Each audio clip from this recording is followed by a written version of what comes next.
with the United States set to end its largely disastrous, nearly 20-year-long military occupation of Afghanistan by August end, the country has rapidly spiraled into its familiar bloodletting and chaos. There are serious apprehensions of a civil war breaking out, even as the Taliban is rapidly gobbling up, according to one estimate, over 50% of the country with their eye trained on the capital Kabul. The chaos in Afghanistan has grave repercussions not just for the country itself, but its neighbors Pakistan, India, Iran, China, Russia, and Central Asia in the immediate, but also for the United States and the international community at large. Mayank Chhaya Reports spoke to Dr. Waheguru Pal Singh Sidhu, a non-resident fellow at the New York University's Center on International Cooperation, as well as a clinical professor. Dr. Sidhu has researched, written, and taught extensively on the United Nations and regionalism, peace operations, Southern Asia, confidence building measures, disarmament, arms control, and non-proliferation issues. Professor Sidhu. First of all, welcome to somewhat pompously named Mayank Chhaya Reports. I think after 4 decades, I have earned that little bit of an honorific, so I'll go with it. I'd agree with that. Dr. Sidhu, given Afghanistan's history since the Soviet invasion and occupations from, to be precise, December 24th, 1979, give me the best case scenario for the country post US withdrawal, and while you're at it, also give me worst case. So I cannot do better than cite a scholar from Brookings who put out a series of reports, and her name is Wanda Felber Brown, and she's been looking at Afghanistan, very, very closely, and she puts forward 4 scenarios, which I think is a good place to start, and then we can get into which of these is more plausible. So the first scenario is that the existing kind of dispensation remains in power, right? And that this kind of continues the way it is, as usual, business as usual.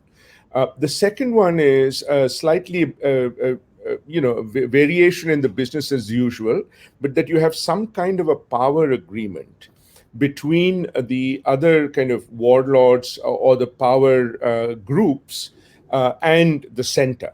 Right. Right. So you basically have some kind of an arrangement, which is not what it is at the moment, but some variation thereof. The third is essentially that the Taliban gain major military victories and really the upper hand in the political negotiation part of it as well. Right. And perhaps even kind of sort of take over in sort of actual terms, but also in de jure terms as well. And then the last is a full-blown protracted civil war. So of those 4 scenarios, I think one can quite agree that the first 2 are appearing extremely unlikely.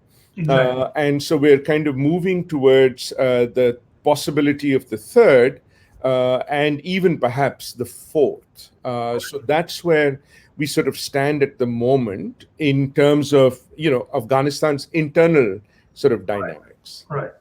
But let me flip it a bit. It's a speculation, educated one. Perhaps there will be a civil war, which will lead to the third scenario, which is what a lot of people think, that the Taliban will take over Kabul pretty soon. They're already in control of more than 50% of the country. Right. Plus, quite systematically, they have taken over 3 border trade posts, Iran, Azerbaijan, and Uzbekistan. Right. So they're going about it quite systematically. Right. Absolutely. And also, I think in some ways that the Taliban have been planning for this for a long time. Right. Because if you look at reports written in 2019, Mohammed Ayub from the University of Michigan kind of pointed out already how the Taliban was starting to control large parts of the country, and that the central government, was able to only manage a limited amount, including the Afghan, self-defense forces as well. And the second part is that the election was contested. So it really puts, the onus again on the present president on the kind of concern there as well. So I think the Taliban, this time around, their sense is to make sure that they have entire control internally, whatever it takes, but are able to manage external relations so that whatever happens internally does not spill over to warrant external intervention of any kind, shape, or form.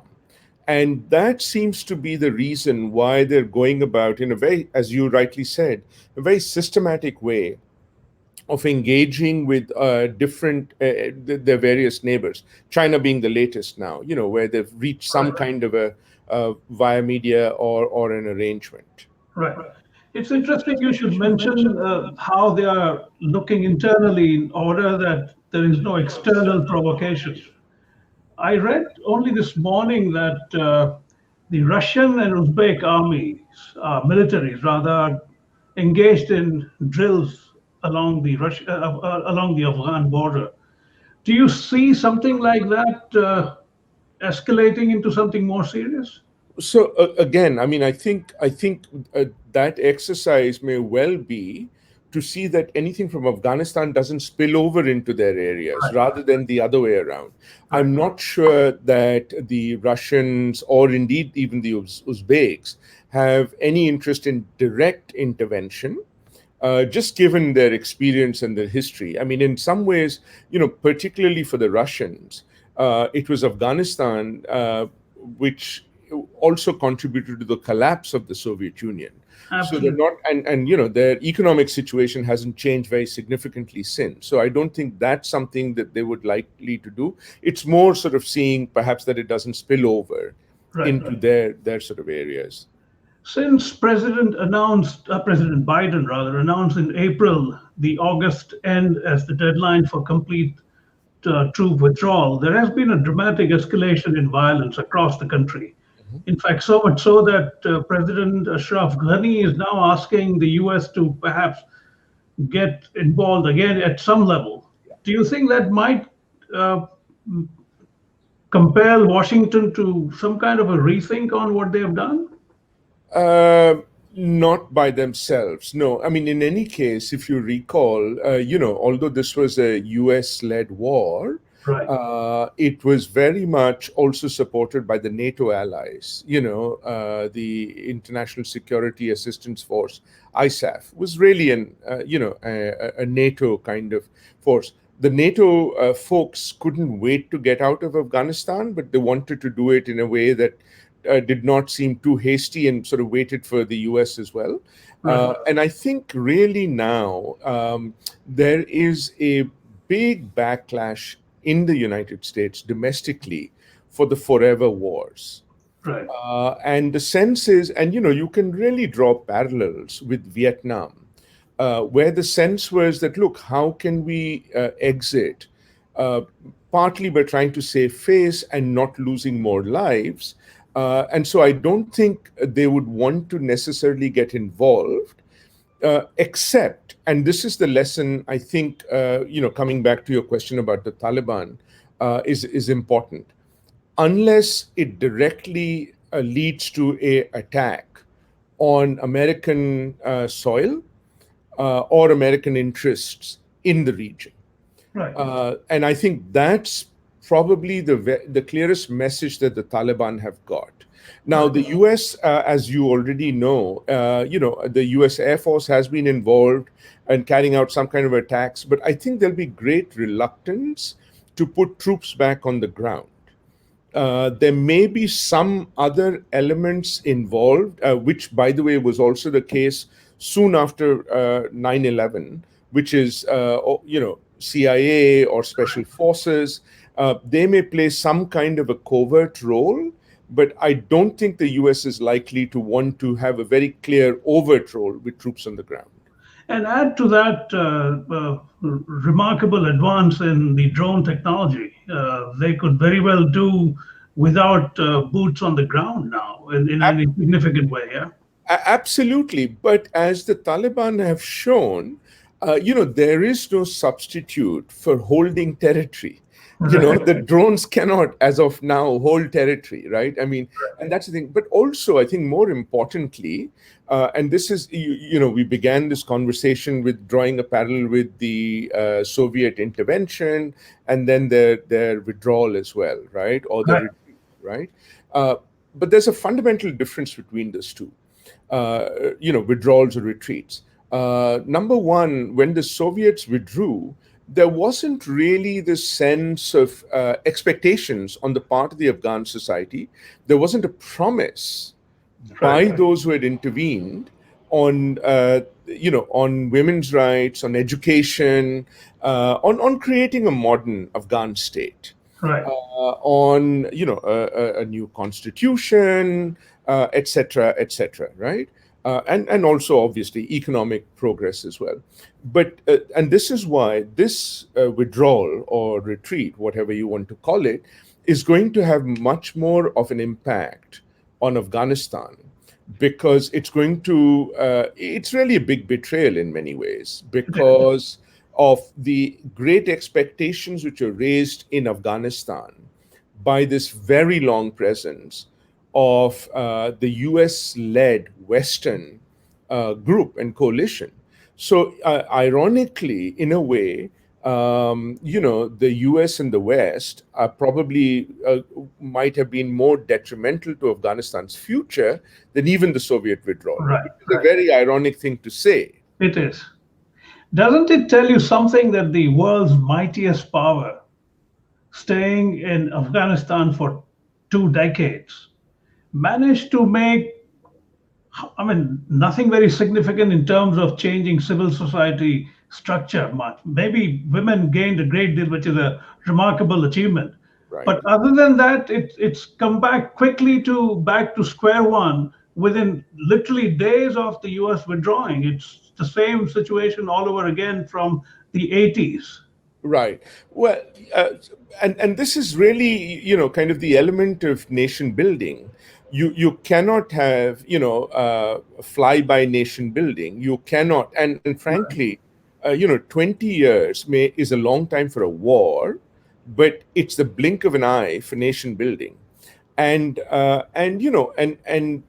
I think we tend to look at Afghanistan as sui generis, but let's also look at the other places where the US has committed troops for much longer, even though they're not in an active force, in an active role. I'm, for example, thinking about Germany and Japan.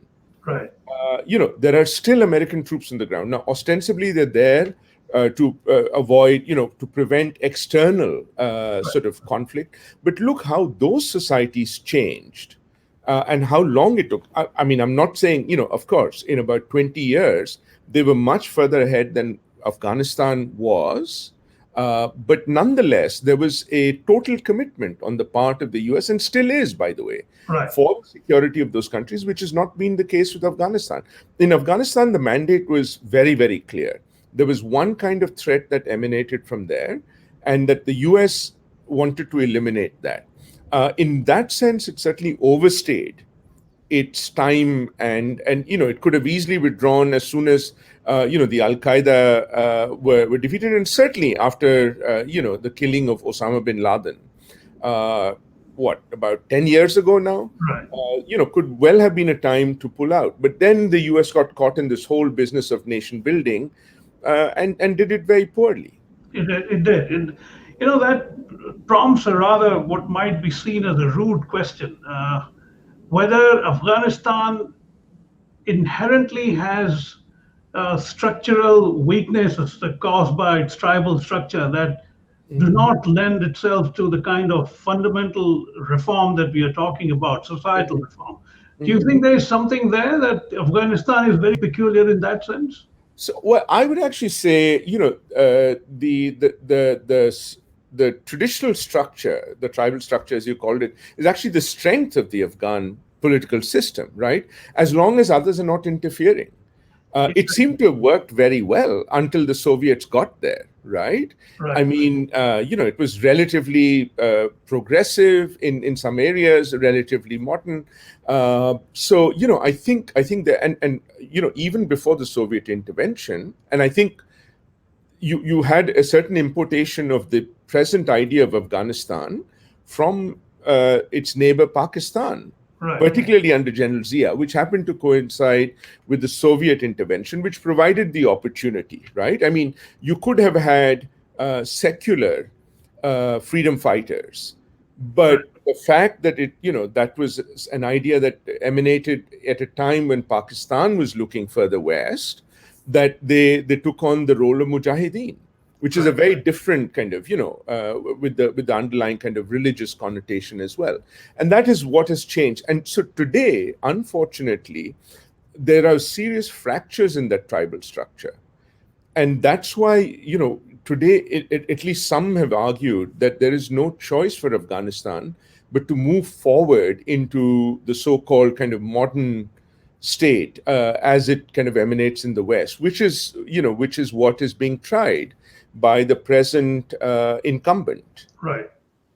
Uh, to shift gears a bit, the US withdrawal has created a new major stakeholder in China, as you earlier referred to, which is already making moves to get involved via its preferred debt dash development model, that you advance so much debt that eventually the country becomes terribly indebted to you. I'm sure they'll try that in Afghanistan pretty soon. What impact do you think China's inroads into Afghanistan will have, not just on Afghanistan, but even India, for instance?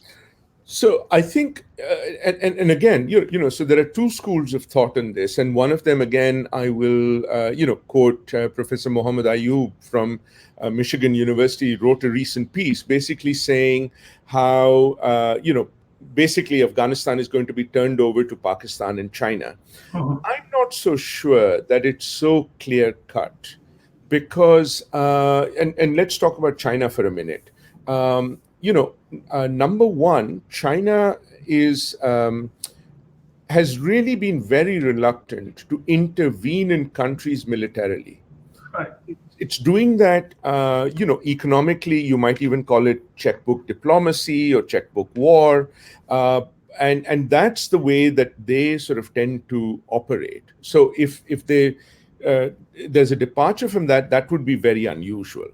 I think what the Chinese will do, as you rightly pointed out, is kind of have deals, Right.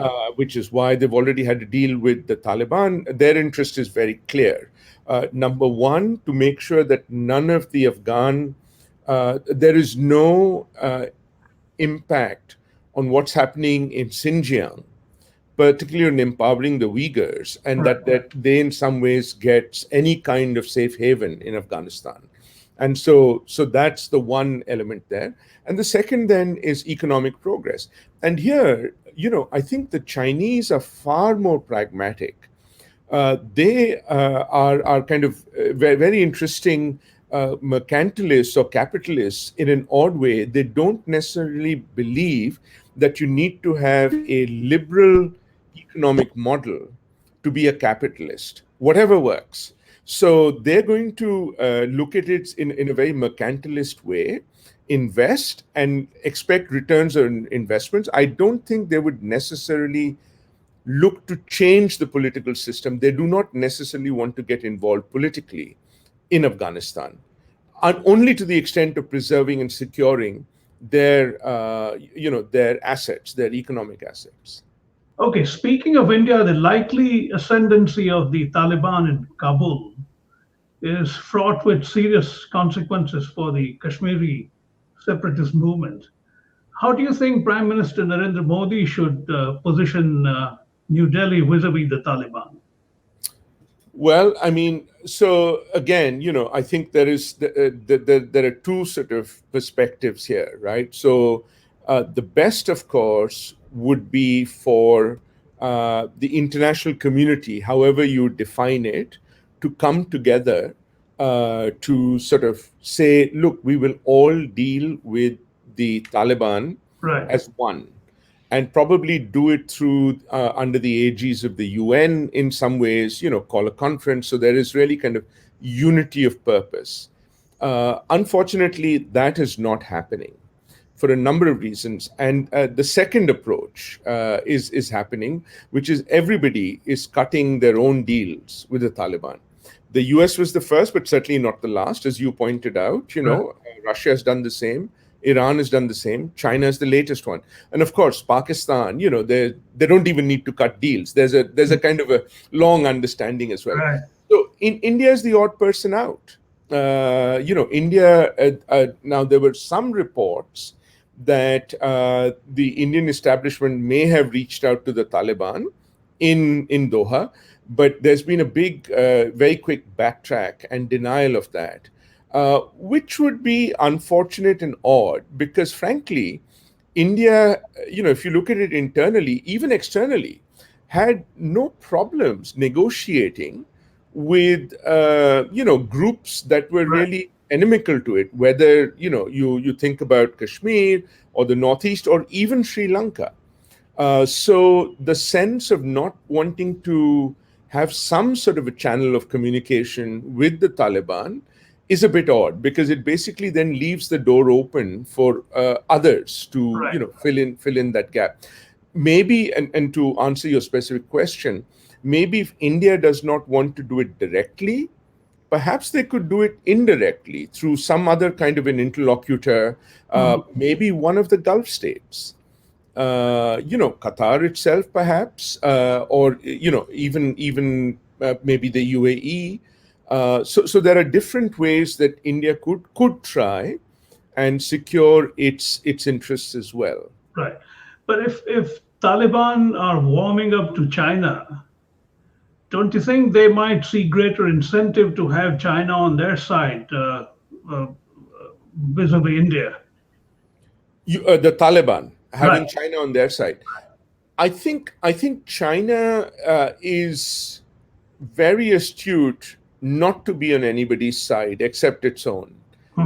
It's very reluctant to get into formal alliances, and really, if you look at them, they only really have two formal alliances. One is with North Korea, and the other with Pakistan.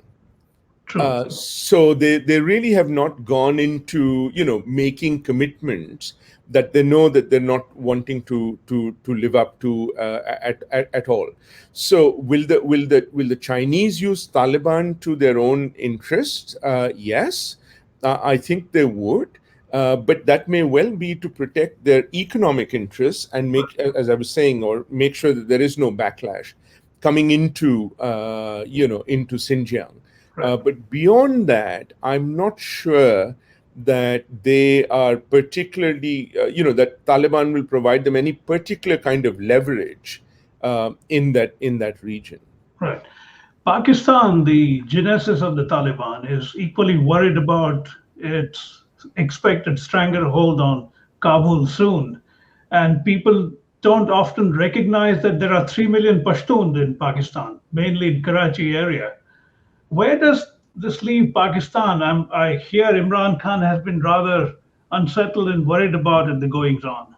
Absolutely. So, in fact, I think in yesterday or today's New York Times, two former UN officials, who were the special envoys to Afghanistan, actually made this point of saying, three permanent members, China, US and Russia, have actually said they want, a peaceful kind of political solution to Afghanistan and an end to violence, as indeed has Pakistan.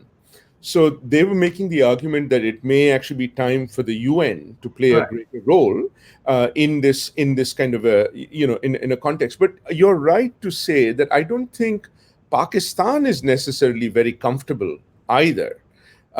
Precisely for the reason that you mentioned, number one. But second, also that, Pakistan was useful as long as the Taliban did not have a base or did not have control of Afghanistan. Right. Once they have control of Afghanistan and their families and others move out of Pakistan, Pakistan is going to have far less influence Right. on Afghanistan as that well. For me, the key marker, and frankly, from the Pakistani point of view, will be if they get a government in Kabul which will recognize the Durand Line as the formal border. As you know, no Afghan government, not one, not even the Taliban in the last time, have recognized the Durand Line. Right. And that's, that in some ways is the minimalist kind of thing for Pakistan to do, because then that also solves the Pashtun question in some ways, right? Because if you're on this side of the Durand Line and it's recognized, then, they're not Afghans, right? Absolutely, yeah.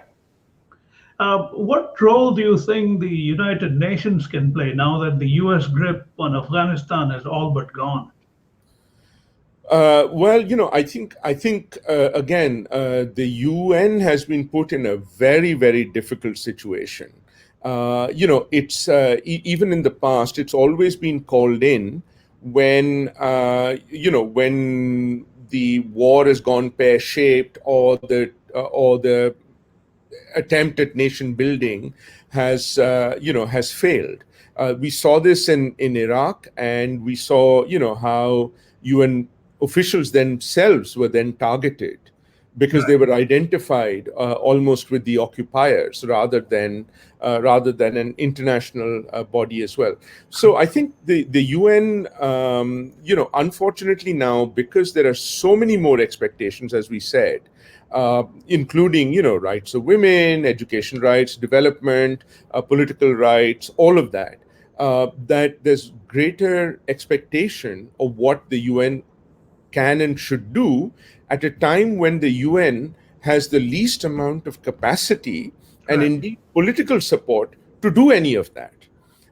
So unless the Security Council in general, but particularly the permanent five, and of that the permanent three that I talked about, are willing to support the UN's efforts, short of peacekeeping, I don't think anybody in the UN or even the P5 is going to think about peacekeeping, because that would paint a target on the UN. Already, UN personnel have been targeted in Afghanistan, and so I think there to have that space would be able to put pressure on the Taliban to at least secure some of the social and economic and some of the political gains which have been achieved over the last 20 years or so. Right. But that would really require a commitment from the P3, the Security Council, than we see at the moment. Right.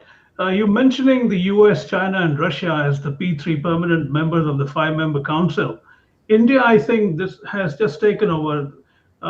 Given that position that India now has, at least for a short while, is there anything that the Modi government can do to influence the developments in Afghanistan? Absolutely, and I'm glad you brought that up, because in addition to the permanent five members, there are 10 elected members, and India just got onto the council at the beginning of this year for a 2-year term for elected members, and in August, it has the presidency of the Security Council, and on the 19th of August, there's actually a debate on counterterrorism. So I can very well imagine the discussion focusing on Afghanistan, in addition to some of India's other neighbors as well. And Foreign Minister Jaishankar is going to be chairing that session as well.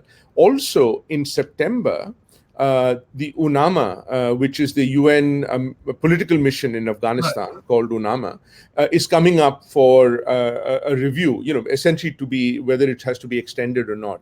And so that debate is a very important one.